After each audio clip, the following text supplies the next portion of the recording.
First ever factory outlet Mukunda jewellery Kukatpally Khammam Kothapet Somajiguda Hanamkonda and Suchitra. నమస్తే రమ్మగారు. నమస్తే జయ. రమ్మగారు, మనము భక్తుల కథలు చెప్పుకుంటూ ఉంటాం. అయితే కన్నప్ప మూవీ కూడా రిలీజ్ కాబోతోంది భారీ ఎత్తున. ఒక్కసారి కన్నప్ప గురించి, ఆయన కథను, ఆయన ఎలా అంత భక్తుడిగా మారాడు, ఈ విషయం ఒకసారి మాట్లాడుకుందాం రమ్మగారు. సినిమా రిలీజ్ కాబోతోందని నువ్వు అంటావు. అవును, ఎప్పుడో రిలీజ్ అయింది 70s లో అని చెప్దాం అనుకుంటున్నాను. అవునవును. కృష్ణరాజు ఇప్పుడు మళ్ళీ చేస్తున్నారు. కృష్ణరాజు గారు చాలా అమోఘమైన టేకింగ్. సినిమా చాలా బాగుంటుంది, బాగా తీస్తారు. కృష్ణరాజు గారు బాగా యాక్ట్ చేస్తారు, వాణిశ్రీ గారు బాగా యాక్ట్ చేస్తారు, బాపు గారు అత్యద్భుతంగా తీశారు ఆ సినిమాని. అవునవును. ఆయన చేసిన సినిమాల్లో గుర్తుండిపోయే సినిమా అంటే ఇది ఒకటి అంతేనండి. అవును. అయితే సినిమా గురించి కాదు కానీ మనం పెద్దవాళ్ళ గురించి మాట్లాడేంత సినిమా పరిజ్ఞానం నాకు కూడా లేదు. ఏదో బాగుంది అనుకుంటాం అంతే, అంతకంటే తెలీదు. ఈ భక్త కన్నప్ప కథని ఆయన కన్నప్ప అయ్యాడు. కన్నప్ప కాదు, ఆయన పేరు తిన్నడు. అసలు పేరు తిన్నడు. తిమ్మప్ప అనుకో. తిమ్మప్ప కన్నప్ప అయ్యాడు. ఈ తిన్నడు ఈ పేర్లు బోయేవాళ్ళకి కదా ఉంటాయి. అయితే పూర్వ జన్మలో ఈయన అర్జునుడని ఒక కథ కూడా వినపడుతుంది. ముందు జన్మలో అర్జునుడు కిరాతార్జునీయ సంఘటనలో పందిని కొట్టాడు. ఆయన కిరాతార్జునీయం ఎప్పుడు జరిగింది? ఈయన తపస్సు చేసుకుంటున్నాడు. ఎవరండి? అర్జునుడు తపస్సు చేసుకుంటున్నప్పుడు ఆయన శివుడి కోసం తపస్సు చేశాడు, పాశుపతాస్త్రం కోసం, పరమేశ్వరుడికి సంబంధించిన అస్త్రం. దానికోసం తపస్సు చేస్తే అప్పుడు పరమేశ్వరుడు బోయవాడి రూపంలో వచ్చి ఒక పందిని వేటాడుతూ వచ్చాడు. ఆ పంది చేస్తున్న శబ్దానికి అర్జునుడు బాణం వేశాడు, బోయవాడి వేషంలో ఉన్న పరమేశ్వరుడు బాణం వేశాడు. నేను ముందు కొట్టానంటే ఇద్దరు పోట్లాడుకున్నారు. వారిద్దరికీ ఒక యుద్ధం సంభవించింది. కిరాతార్జునీయం దాని పేరు, సంఘటన పేరు. ఆ కిరాతార్జునీయం పేరుతో అద్భుతమైన గ్రంథం కూడా రాయబడింది. పంచమహాకావ్యాల్లో కిరాతార్జునీయం కూడా ఒకటి, మహాకావ్యంగా మలచబడింది అది. అయితే ఈ కిరాతార్జునీయ దాంట్లో ఆ పందిని పరమేశ్వరుడి నుంచి లాక్కున్నందుకు మళ్ళీ పరమేశ్వరుడికి బోయవాడిగానే సేవ చేశాడు అర్జునుడు. ఒక అంశమాత్రంగా ఇక్కడ సేవ చేసుకున్నాడు అని ఒక కథనం ఉన్నది. అది అవునో కాదో తెలియదు.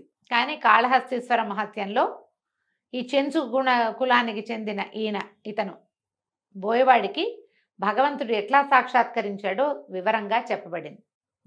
మహాకవి దూర్జటి రచించిన కాళహస్తీశ్వర శతకంలో కూడా ఈయన ప్రస్తావన కనిపిస్తుంది మనకి. ఈ కాళహస్తి ఈ చుట్టుపక్కల ప్రాంతాల్లో, అంటే తిరుపతి చుట్టుపక్కల రాజంపేట, ఊటుకూరు, ఈ ఊర్లు కనపడతాయి కదా, ఆ ప్రాంతాలకు చెందిన ఒక బోయ కుటుంబంలో జన్మించాడు ఈయన. ఈ తల్లిదండ్రి వీళ్ళకి ఏంటంటే సంతానం చాలా కాలం కలగకపోతే సుబ్రహ్మణ్య ఆరాధన చేస్తే వీళ్ళకు ఒక కుమారుడు కలిగాడు, తిన్నడు. ఇతను చిన్నతనం నుంచి పరాక్రమశాలిగా ఉన్నాడు. మామూలుగా బోయ కుటుంబాల్లో అందరూ ఎందుకంటే వాళ్ళు వేటాడే భోజనం చేయాలి, వాళ్ళ జీవితమే అది. ఒక్కొక్కళ్ళు బాగా బ్రైట్గా ఉన్న వాళ్ళు కనిపిస్తారు, ఒక్కొక్కళ్ళకి ఒక్కొక్క ప్రజ్ఞ ఉంటుంది. ఇతను వేటలో ప్రజ్ఞావంతుడుగా ఉన్నాడు. దాంతోపాటు ఒక రకమైన మార్దవం కలిగిన వాడు.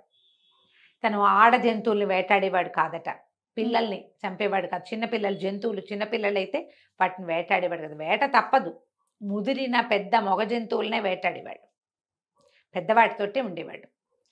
అయితే ఆయన ఒకసారి ఏమైంది, ఇద్దరు స్నేహితులతో కలిసి ఒక అడవి పందిని వేటాడితే పంది పడింది. వరాహం దొరికిన తర్వాత వాళ్ళు ముగ్గురు మోసుకెళ్ళారు. దాన్ని మోసుకెళ్ళేసరికల్లా అది ఎక్కడ ఈ అడవిలో వెళ్తూ ఉంటే వాటి వెనకాల పడి వెళ్ళిపోతూ ఉంటారు. కిలోమీటర్లు ప్రయాణం చేస్తారు. ఈ ఉటుకూరు ప్రాంతం నుంచి వీళ్ళు కాళహస్తి ప్రాంతం దాకా వెళ్ళారు.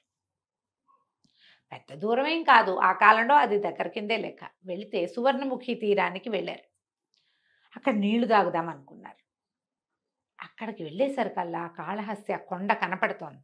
సువర్ణముఖి నదీ తీరాన తనకి ఒక ఉద్వేగం వచ్చేసినట్టు ఆ కొండ మీదకి వెళ్ళిపోవాలని. అయితే ఈ స్నేహితుల్లో ఒకడు చెప్పాడట, పైన పిలకున్న దేవుడు ఉంటాడు ఆ కొండ మీద. అంటే అతన్ని చూడాలనిపించడం మొదలుపెట్టింది.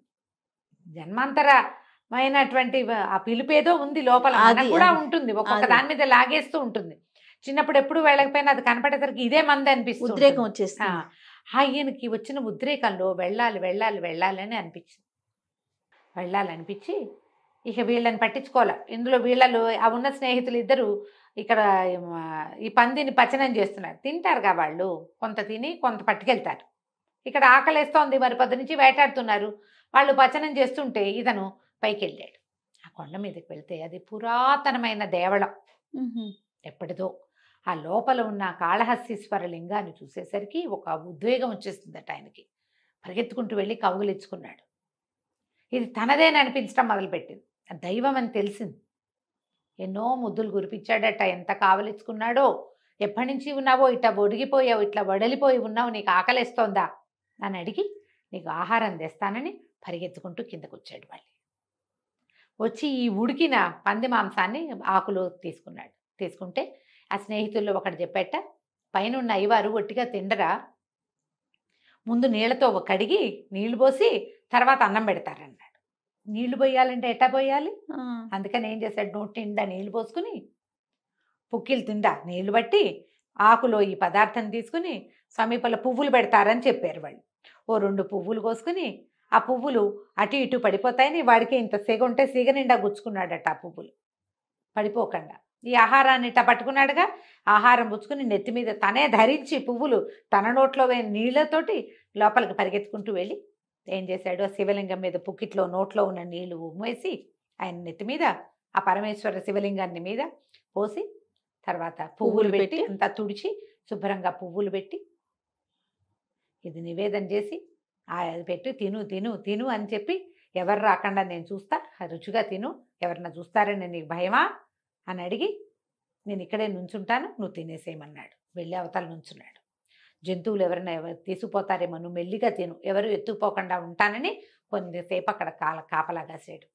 పదార్థం అయిపోయింది ఆకులోది. చూసుకున్నాడు, తినేశాడు శివుడు.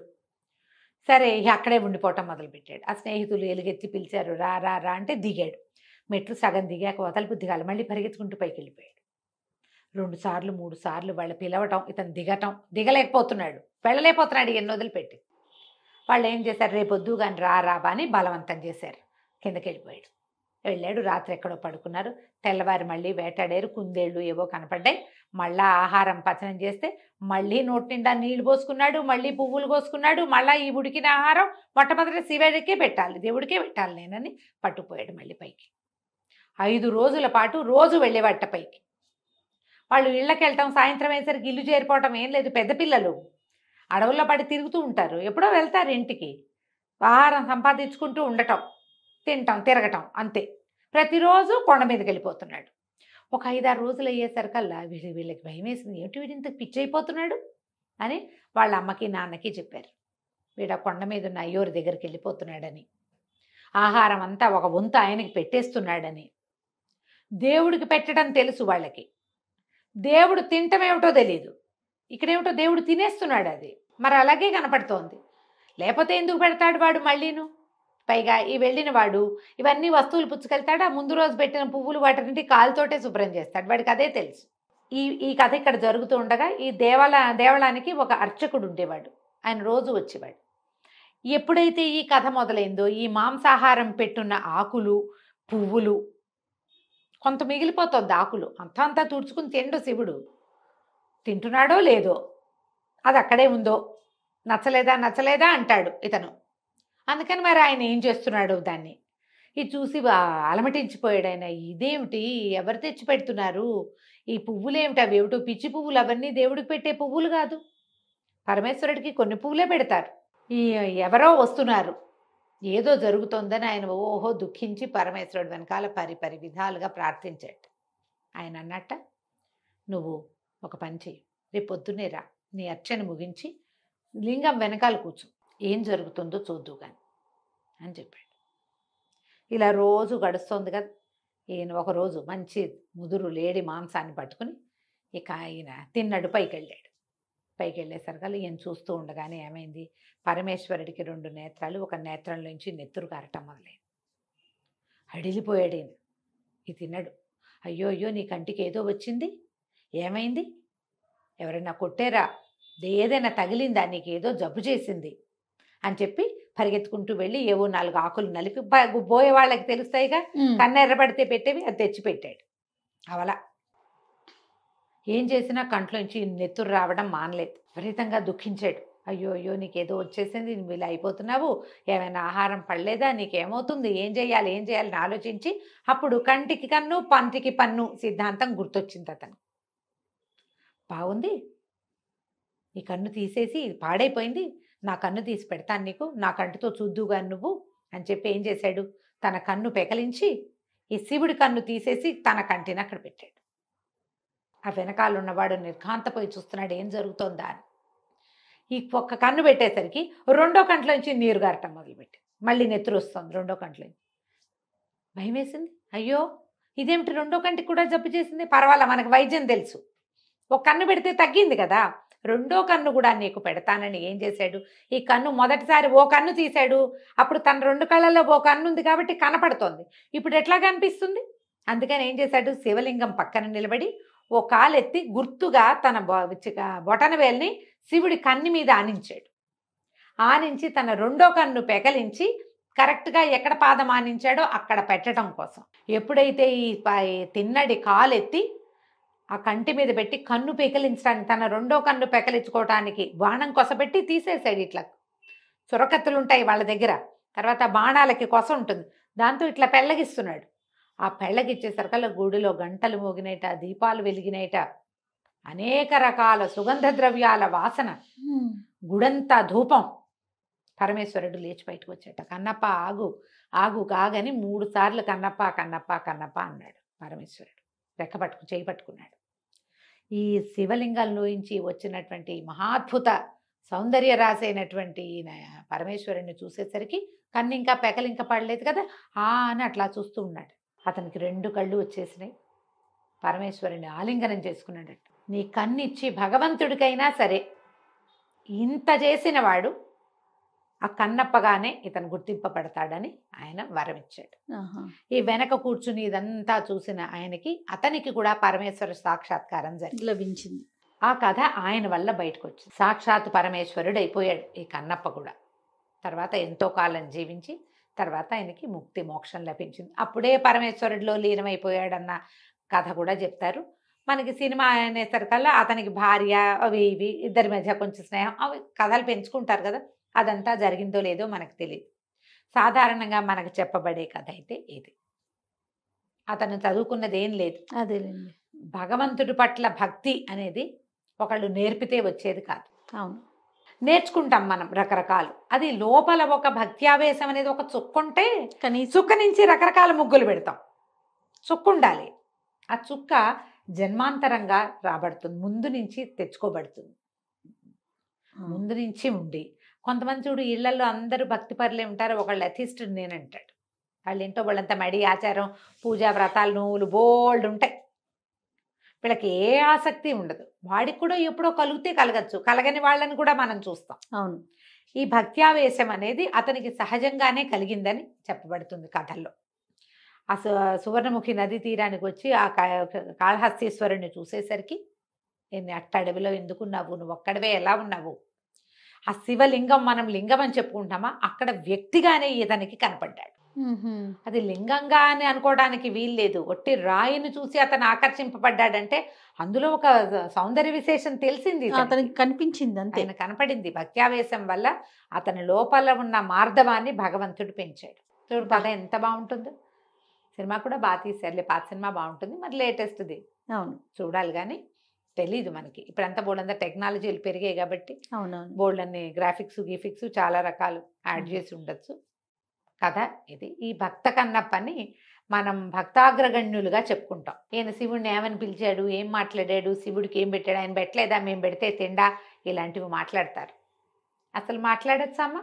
అస్సలు మాట్లాడడానికి ఏమైనా అసలు ఏమిటి ఇది, అసలు అతనేమిటి, ఆ కాలం ఏమిటి, అది కదా చూడాలి. అది కదా మనము అతను ఒకళ్ళేలా అవుతాం, ఒకళ్ళ అవ్వం కదా. పోల్చుకోవటానికి కూడా అసలు ఆ మాటలు ఏమిటో జనాలంతా అలా చాలా సులువుగా. అద్భుతమైన భక్తుడు కదా రమ్మగారు, అద్భుతమైన. కాళహస్తీశ్వర మహత్యంలో శ్రీకాళము చెప్తాం కదా మన, సాలెపురుగు పాము ఏనుగుతో పాటుగా ఈయన కూడా శ్రీకాళహస్తీశ్వరుడి యొక్క పరమాద్భుత భక్తులలో అగ్రగణ్యుడు కన్నప్ప. కన్నప్ప కూడా దేవాలయం ఉంది కదా, అక్కడ కన్నప్ప అవును. గుడి ఉంది కదా, అవును. పైన కొండ మీద ఉన్నట్టుగా కనిపిస్తాడు.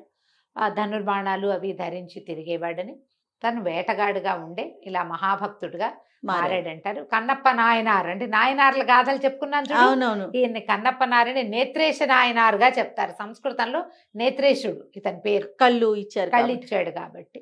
అది కథ. అద్భుతమైన భక్తుడు. మరి వచ్చే సినిమా కూడా చాలా చక్కగా ఆడాయి, సక్సెస్ని పొందాలని అనుకుందాం రమ్య గారు. నమస్తే. నమస్తే.